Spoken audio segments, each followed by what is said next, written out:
Welcome to গল্প বৃক্ষ। চলে আসুন গল্প বৃক্ষের ছায়ায়, যার শাখায় শাখায় শুধুই গল্প।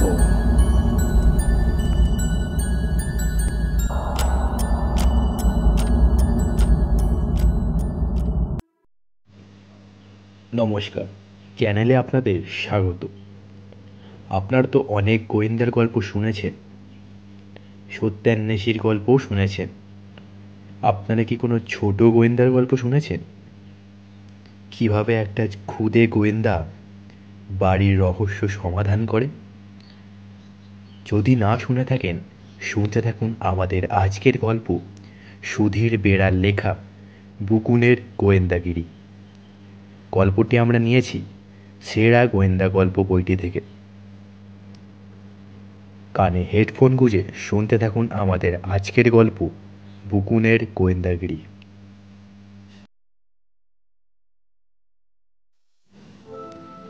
বুকুনের বয়স বছর 10।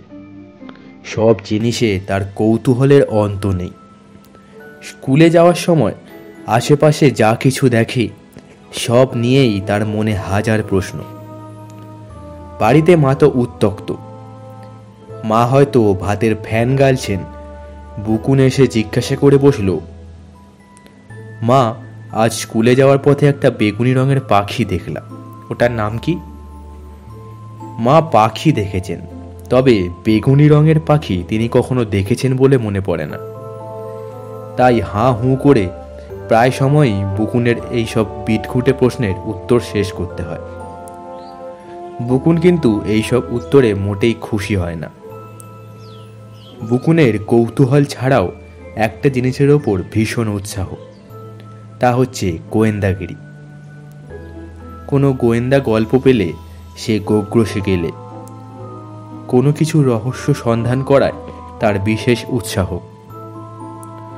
বুকুন মায়ের সঙ্গে বছরে 2-3 বার মামার বাড়ি যায়। দূর গ্রামে তার মামার বাড়ি। পাশে ছোট নদী বয়ে যায়। বর্ষায় সে নদীর দুকুল ছাপায়, গ্রীষ্মে তা শুকিয়ে যায়। কোথাও কোথাও জল জমে থাকে।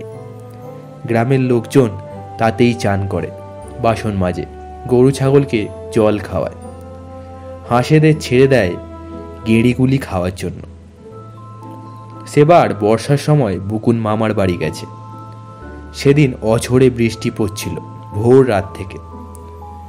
ঘুম ভেঙে গিয়েও কিন্তু উঠতে ইচ্ছে হচ্ছিল না।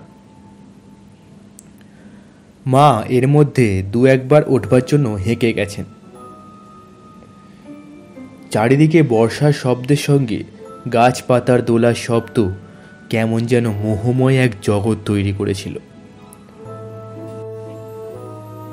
বেশ খানিকটা গড়াগড়ি করে বকুন শেষ পর্যন্ত উঠে আধ বোঝা ঘুমন্ত চোখে বাথরুমের দিকে এগোতে থাকে। এমন সময় হঠাৎ বাড়ির ঝি কালিদাসী দুমড়ে আছাড় খেয়ে কান্নাকাটি শুরু করে দিয়েছে। ব্যাপার কি, সবাই ছুটে এসেছে। বুকুনের হাতের ব্রাশ পেস্ট হাতেই রইল। সেও ছুটে এলো ব্যাপার কি বুঝতে। হই হই, অনেক লোক জমে গেছে। সবাই যে যার কথা বলতে চাইছে। একজন আরম্ভ করছে, তার শেষ হবার আগেই আরেকজন তাকে থামিয়ে দিয়ে শুরু করছে। সেও শেষ করতে পারে না। মাঝখানে আরেকজন আরও জোরে কি যেন বলতে চায়। সে এক কাণ্ড। ব্যাপার কি বোঝার উপায় নেই।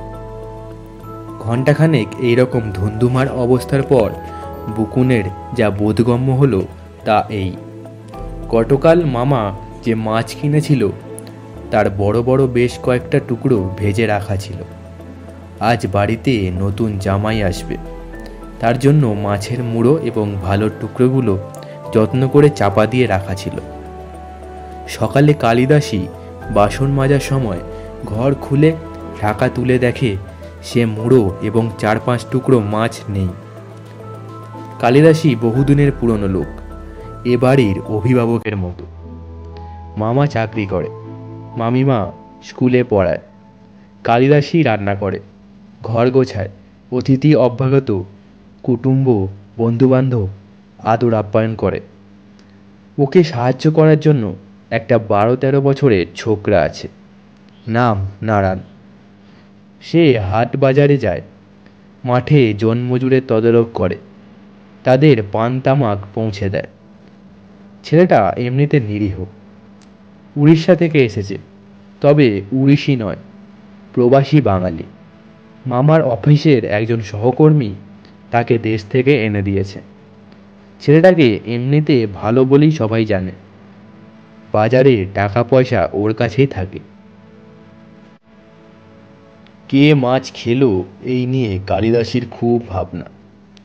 নতুন জামাই মানে মামার একমাত্র মেয়ের স্বামী শ্বশুরবাড়ি আসবে স্ত্রীকে নিতে। এখন মাছ চুরি গেছে, ওদের কি দিয়ে খাওয়াবে? আর এরকম চুরি এই প্রথম না হলেও এত বেশি, এবং এই প্রয়োজনের সময় এই প্রথম। এর আগে 2-4 বার ছোটোখাটো মাছটা, কলাটা, মিষ্টিটা যে চুরি যায়নি তা নয়, তবে তার গুরুত্ব এত ছিল না। সবাইয়ের যখন মন খারাপ এবং বুকুনের মা যখন গয়নাগাটি টাকা পয়সা সামলাতে ব্যস্ত, তখন বুকুন ভাবছে সে চোর ধরবে। সে গোয়েন্দা হওয়ার এমন সুযোগ কিছুতেই হাতছাড়া করবে না। যেমনি কথা তেমনি কাজ, কিন্তু কাউকে মনের কথা বলল না। কি জানি, যদি সবাই জেনে যায় তাহলে তার গোয়েন্দাগিরি হয়তো সফল হবে না। 2-3 দিন হয়ে গেল, মেয়ে জামাই বোন ভাগ্নের কলরবে বুকুনের মামার বাড়ি গম গম করছে। খাওয়া দাওয়া, হই হই, গল্পগুজবের শেষ নেই। সেদিন মামার অফিস ছুটি, মামির স্কুলও ছুটি। বাড়িতে খাওয়া দাওয়ার ধুম প্রোগ্রাম। মামা পুকুরে জেলে দিয়ে মাছ ধরালেন। বুকুনের সে আশ্চর্য অভিজ্ঞতা। পুকুরে জালটাকে কেমন পাকিয়ে ছুঁড়ে দিচ্ছে, আর ডাঙার ধারে যে জায়গাটা পাকিয়ে ছুঁড়ছে সে হাতের ধরাটা দড়িটা আস্তে আস্তে টানছে, এবং জালটা উঠে আসছে, এবং তার মধ্যে মাছগুলো লাফালাফি করছে, কিন্তু পালাতে পারছে না। প্রচুর মাছ ধরা পড়ছে। রাতে সবাইয়ের পেট পুড়ে খাওয়া হয়েছে। অনেক মাছ ভেজে পরের দিনের জন্য চাপা দিয়ে রাখা হলো। ভালো করে ভারী জিনিস চাপা দেওয়া হলো, যাতে বিড়ালে তা না খেতে পারে। রান্নাঘরের দরজা বাইরে থেকে শিকল তুলে বন্ধ করে দেওয়া হলো। সবাই যখন ঘুমিয়ে পড়েছে, তখন বুকুন আস্তে আস্তে পা টিপে টিপে রান্নাঘরে ঢুকলো, এবং পরীক্ষা করে দেখল সে যেমন চাপা আছে তেমনই চাপা আছে। সে আবার শিকল তুলে শুয়ে পড়ল। সকালে নিদারুণ হইচই জুড়েছে কালিদাসী। তার হইচইয়ে ঘুম ভেঙে গেল বুকুনের। চারিদিকে লাল রক্তের দাগ, তার উপরে কার পায়ের ছাপ। রান্নাঘর থেকেই সেই ছাপ বেরিয়েছে। সেই ছোকরা চাকর নারায়ণ যে ঘরে ঘুমায় সেই দিকে চলে গেছে। সবাই জেগে উঠেছে। রান্নাঘরে শিকল খুলে দেখা গেল একটা মস্ত বড় মাছের মুড়ো, এবং 5টা বড় টুকরো মাছ থালা থেকে হাপিস। মাছের থালার কাছ থেকে পায়ের লাল ছাপগুলির উৎপত্তি হয়েছে। কার পায়ের ছাপ? খোঁজ খোঁজ, বেশি খুঁজতে হলো না। এই যে সেই ছোকরা নারায়ণ ছেলেটার পায়ের ছাপ, তা সহজেই বোঝা গেল, কারণ সে তখনও ঘুমাচ্ছিল এবং তার পায়ে লাল রং লেগে আছে, বিছানাও লাল হয়ে আছে। সবাইয়ের বুঝতে অসুবিধা হলো না যে এ বুকুনেরই কাণ্ড। সে তাহলে কাল যে বাজারে গিয়ে কি যেন কিনে এনেছিল এই চোর ধরার উদ্দেশ্যে। খুন খারাপি রঙে তখন মেঝে লাল লাল। চোর ধরা পড়ে গেল। চোরের কপালে যা জোটে তাই জুটল। আর কিছু নতুন খবর জুটল। এ ছোকরার এক প্রাণের বন্ধুরও ওর সঙ্গে আছে। সবাই ঘুমিয়ে পড়লে সে চুপিসারে রান্নাঘরে ঢুকে খাবার ইত্যাদি নিয়ে আসে, এবং দুজনে মুখ চেটে খায়। এমনভাবে নেয় যাতে কেউ ধরতে না পারে বা সন্দেহ না করে। এবার বিধি বাম ছিল। ভাবি গোয়েন্দা বুকুন যে এমনভাবে তাকে বেকায়দায় ফেলবে তা সে কোনোদিন ভাবেনি। বুকুনের মামা মামিমা অনেক আদর করল। মা শুধু বলল, লেখাপড়া ছেড়ে এ করলে কি পেট ভরবে? যে বুদ্ধি নিয়ে গোয়েন্দাগিরি করিস সেইটা পড়াশোনায় লাগালে আমার ভাবনা ছিল না। বুকুন আপন কৃতকার্যতায় আরও গোয়েন্দাগিরির স্বপ্ন দেখে।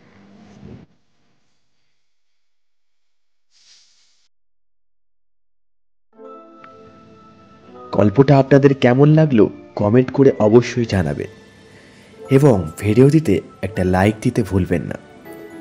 আর যদি আপনি অডিও স্টোরি পছন্দ করেন তাহলে আমাদের চ্যানেলটি অবশ্যই সাবস্ক্রাইব করুন।